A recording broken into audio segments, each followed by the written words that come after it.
inyong guro para sa araw na ito. Ako nga pala si Ginoong John Carl Melwar. Mari bang magsitayuan ang lahat para sa ating panalangin? Sa ngalan ng Ama, sa Anak, sa Espiritu Santo. Amen. Okay. Bago kayo umupo, kung may nakita kayong mga basura sa inyong paligid, mari bang pakipulot ito at pakiayos na rin ng inyong mga upuan. Bago tayo magsimula, magbibigay ako ng mga alituntunin. Una, makinig sa guro habang narito sa harapan. Pangalawa, huwag makipag-usap sa inyong mga katabi. At pangatlo, ibigay nyo ang inyong makakaya para sa ating asignatura. Ano-ano nga ba ang napag-aralan natin noong nakaraang araw? James? O magaling! Val? Magaling! Yan lamang ang napag-aralan natin noong nakaraang araw. Napag-aralan natin ang tamang pagtayo, pagupo at paglakad. Ngayon, tumungo na tayo sa ating diskusyon. Ano nga ba ang topiko natin ngayong araw? Pero bago yan, basahin natin muna ang layunin ng aralin. Una, nakilala ang mga kagamitan sa pananahi sa kamay. Pangalawa, nalaman ang tamang gamit ng mga kagamitan sa pananahi sa kamay. Pangatlo, na ipaliwanag ang kahalagahan ng bawat kagamitan sa pananahi sa kamay. Okay, tumungo na tayo sa ating aralin.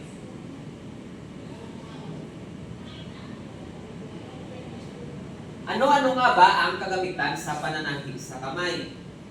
Una, meron tayong medida. Ang medida ay ginagamit kapag gupitin o gugupitin ang telang tatahiin. Dapat ay sukatin muna ito gamit ang medida upang maging akma ang sukat nito. Ginagamit ang medida upang sukatin ang mga tela na ating tatahiin. Katulad nito, ito ay, bago ito tahiin, may mga tamang sukat ito para nga kuha ang tamang sukat na babagay sa iyong kasuotan. Pangalawa, meron tayong gunting. Gumamit ng angkop at matalas na gunting sa paggupit ng telang itatapal sa damit na punit o damit na susulsiyan. Ginagamit ang gunting upang gupitin ang mga tela. Dahil pagkatapos itong sukatin, gamitan natin ito ng gunting upang gupitin ang mga telang ginagamit. Magaling! Pangatlo, meron tayong karayom at sinulit. Ang karayom at sinulit ay ginagamit sa pananahi. Dapat magkasing kulay ang sinulit at tela o damit na tinatahi. Ang karayom ay ganito at ang sinulit ay ganito naman. Ang sinulit ay ipinapasok sa karayom.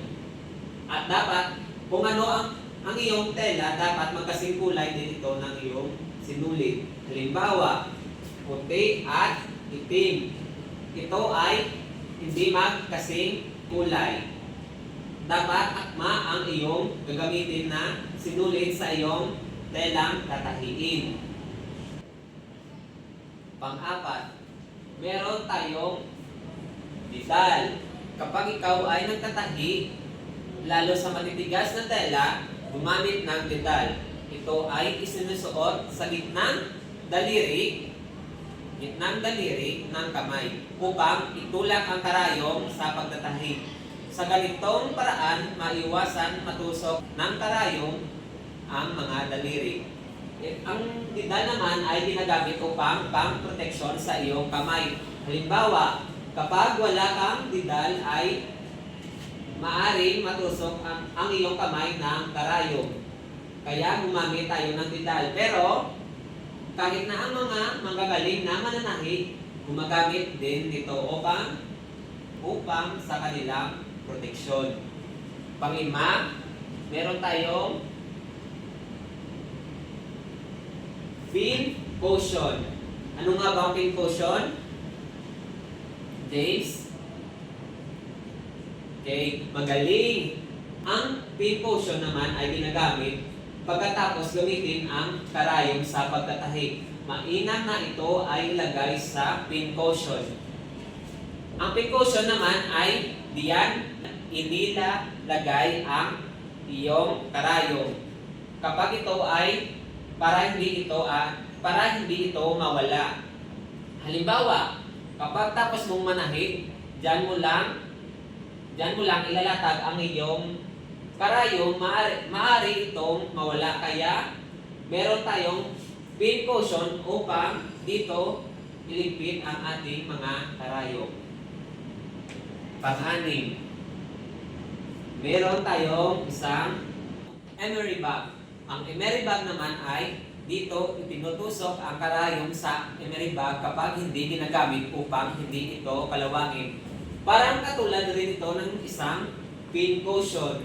Pero ang emery bag ay parang parisukat. At ang pin cushion naman ay pabilog. Pero pareho lang ang kanilang gamit. Pang-pito, meron tayong aspili. Ito ay isang matulis na bagay na ginagamit sa paghawak sa telang pinatahi.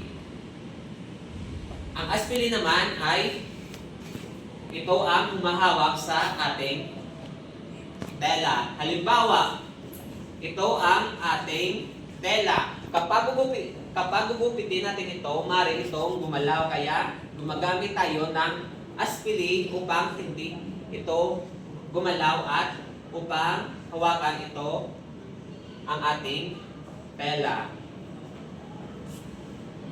Okay. Meron akong mga tanong sa inyo. Saan nga ba ginagamit ang didal? James? Tama. Ginagamit ang didal upang ito'y maging proteksyon sa kamay. At para hindi tayo masugatan. Pangalawa, meron akong tanong. Saan ginagamit ang pin cushion? Val? Tama. Ginagamit naman ang pin cushion upang dito ilagay ang mga sinulid na ating ginamit upang hindi ito pakalat-kalat. Pangatlo, saan ginagamit ang gunting? Pilatore. Magaling. So, ginagamit naman ang gunting kapag gugupitin natin ang telang ating pinatahi. Pang-apat, saan ginagamit ang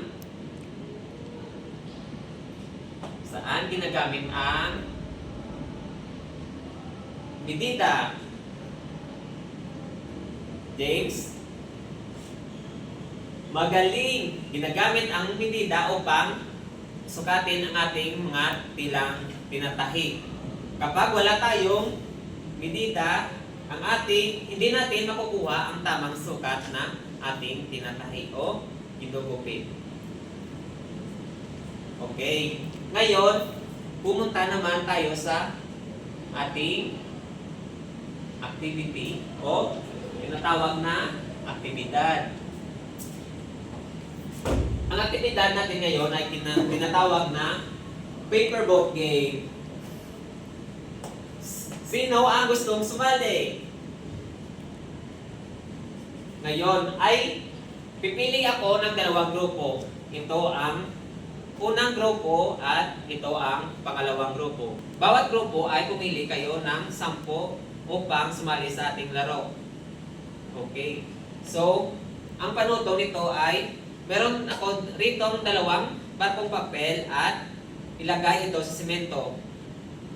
At papaypayan nyo ito upang umabante ang ating barkong papel at pumunta ito sa finish line. Ang unang barkong papel na makakapunta sa finish line ay may tsansang manalo. Gawain. Kumuha kayo ng isang papel at lapis at isulat nyo ito. Panuto. bilugan ang titik ng napiling sagot. Una, ito ay ginagamit sa pagsukat ng tela. A. Medida. B. Didal. C. Gunting. D. Emery bag. Pangalawa, itinatusok dito ang karayom kapag hindi ginagamit upang hindi kalawangin.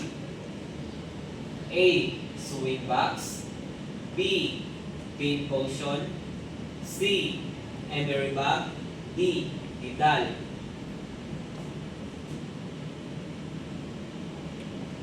Number 3. Ginagamit ito sa pagupit ng tela. A. Medida. B. Didal. C. Gunting. D. Emery bag. Okay. So, number 4. Pang-apat pala. Upang hindi matusok ang daliri, inilalagay mo ito sa iyong gitnang daliri. A. Medida. B. Didal. C. Gunting. D. Emery bag. Tapos na ba? Okay. Number 4. Pang-lima pala. Ito ay magkasamang ginagamit sa pananahi. A. Karayom at sinulid. B. Didal at medida. C. Gunting at lapis. D. Emery bag. Tapos na ba ang lahat? Kung tapos na kayo, pakitaas ng inyong mga lapis. Okay. Mukhang lahat sa inyo ay tapos na. Sasagutan na natin ang mga ito. Ito ay ginagamit sa pagsukat ng tela. Sa tingin nyo, ano ang tamang sagot? Ang tamang sagot ay medida. Number 2. Itinatusok dito ang karayom kapag hindi ginagamit upang hindi kalawangin. Sa tingin nyo, anong tamang sagot? Okay, ang tamang sagot ay letter C. Number 3. Ginagamit ito sa pagupit ng tela. A. Medida. B. Didal. C. Gunting. D. Emery bag. Okay, ang tamang sagot ay letter C. Gunting. Number 4. Upang hindi matusok ang daliri, hindi lalagay mo ito sa iyong gitnang daliri. A. Medida. B. Didal. C. Gunting. D. Emery bag. Okay, ang tamang sagot ay letter B. 5. Ito ay magkasamang ginagamit sa pananahi. A.